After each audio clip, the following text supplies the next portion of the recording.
ሰላም ጤና ይስጥልን ውድ ሐመርሃ ተከታታዮቻችን፣ ዛሬ በሀገራችን እንወቅ ፕሮግራማችን ላይ ዓለም ሲሰለጥን እነሱን ይመስላል የተባለላቸውን ወሎዬዎችን የወሎን ታሪክ ወደ እናንተ ይዘን ቀርበናል። እስከ መጨረሻው ድረስ የና አካውንት ሰብስክራይብ ማድረግ አብራችሁን ቆዩ። ዓለም ሲሰለጥን ወሎዬን ይመስላል የተባለለት ይቺ ምድር የስልጣኔ መለኪያ የሰባዊ ትምህርት ቤትና የኢትዮጵያ ማገር ናት። የሚመኘውን መቻቻል፣ የሚተጋለትን ዲሞክራሲና የሚፈልገውን አብሮነት ወሎዬ ገና ድሮ በተግባር የኖረው የዘወትር እሴቱ ነው። ወሎ ማለት ዝም ብሎ ቦታ ስም አይደለም። ሰሜኑን ከደቡብ፣ ምስራቁን ከምዕራብ፣ እስላሙን ከክርስቲያን ያስተሳሰረ ወርቃማ ድልድይ እንጂ። የወሎ ታሪክ ጉዞ የሚጀምረው ከድንጋይ ጥበብ ከጥንታዊ የዛግዌ ሥርወ መንግስት መነሻ በሆኑት ቅዱስ ይምርሃነ ክርስቶስ፣ ቅዱስ ገብረ ማርያም፣ ቅዱስ ላሊበላና ቅዱስ ናኩቶላብ አማካኝነት ምድሪቱ ሁለተኛዋ ኢየሩሳሌም ለመባል በቅታለች። ዓለምን ያስደመሙ 11ዱ የላሊበላ ውቅር አብያተ ክርስቲያን ከአንድ ወጥ ድንጋይ ተፈልፍለው የወጡት በዚህ በወሎዬው ጥበብ ሲሆን ይህም የሰው ልጅ አእምሮና የመለኮት ረድኤት የተገኘበት የታሪክ ታምር ነው። የወሎ ቅድስና እስከ ጥግ የሚደርሰው ደግሞ በግሸን ደብረ ከብሬ ማርያም ነው።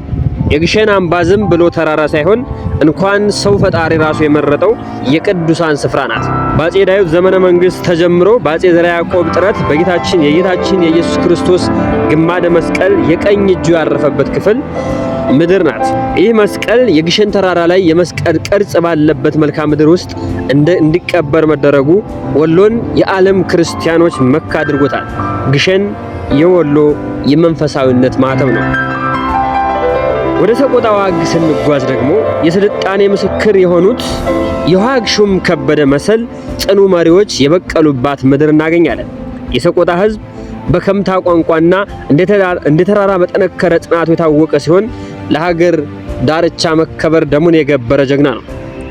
ወሎ የጀግኖች አውድማ መሆኑን የምንረዳው በመቅደላ አምባ ሲሆን የአፄ ቴዎድሮስ የመጨረሻ ምሽግ ለሀገር ክብር ሲባል መስዋዕትነትን የተከፈለበት ቅዱስ ስፍራ ናት። አፄ ቴዎድሮስ ከወሎ እናታቸው ከእቴጌ አትጠገብ ጋር ያላቸው ጥልቅ ትስስር፣ የወሎ ደም መፍሰስ ለቁርኝነታቸው ታላቅ ምስክር ነው። ይህ ጀግንነት ታሪክ በንጉስ ሚካኤል ራሳሊ ይቀጥላል። ንጉስ ወሎን በአንድ ጥላ ስር አቅንተው ደሴን የቆረቆሩና የአድዋ ዘመቻ ላይ የታወቀው የወሎ ሼህ ፈረሰኛን ሲመሩ የነበሩ ታላቅ መሪ ናቸው።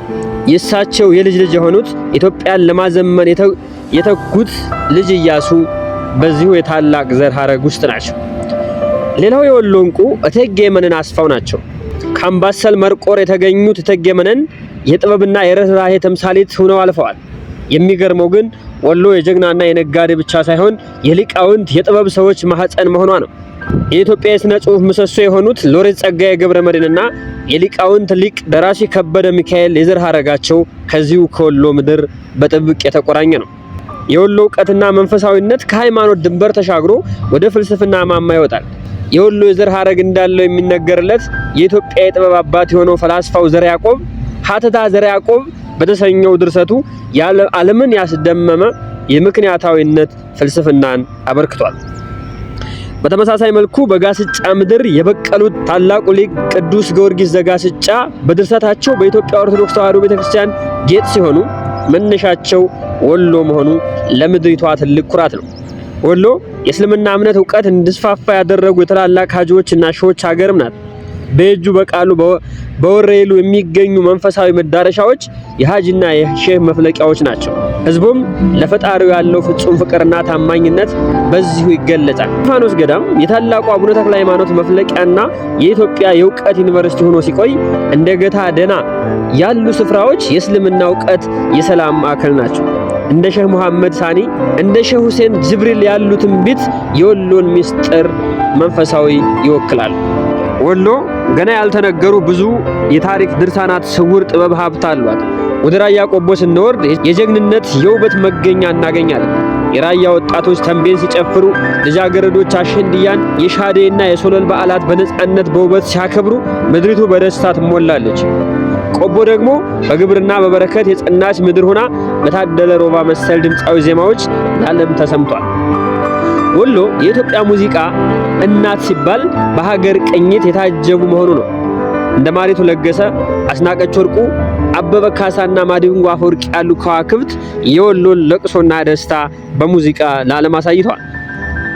ወሎ ውስጥ ሃይማኖት የግል ነው፣ ሀገር የጋራ ናት። በአንድ ቤት ውስጥ ሙስሊም ክርስቲያን ተስማምቶ የሚኖርባት የፍቅር ምድር ናት። ደሴ የፍቅር ከተማ፣ ኮምቦልቻ የንግድና ኢንዱስትሪ መተላለፊያ፣ ወልዲያ የጀግኖች መፈጠር ሆነው ወሎን ያስውቡታል። ዛሬ ወሎ ስንል የላሊበላን ጥበብ፣ የራያን ኩራት፣ የሰቆጣን ጽናት፣ የደሴን ትዝታ፣ የቆቦን ለምለምነት በአንድ ላይ መጥራታችን ነው። ወሎ የኢትዮጵያ ስባሪ አይደለችም። ወሎ ሙሉ ኢትዮጵያ ናት።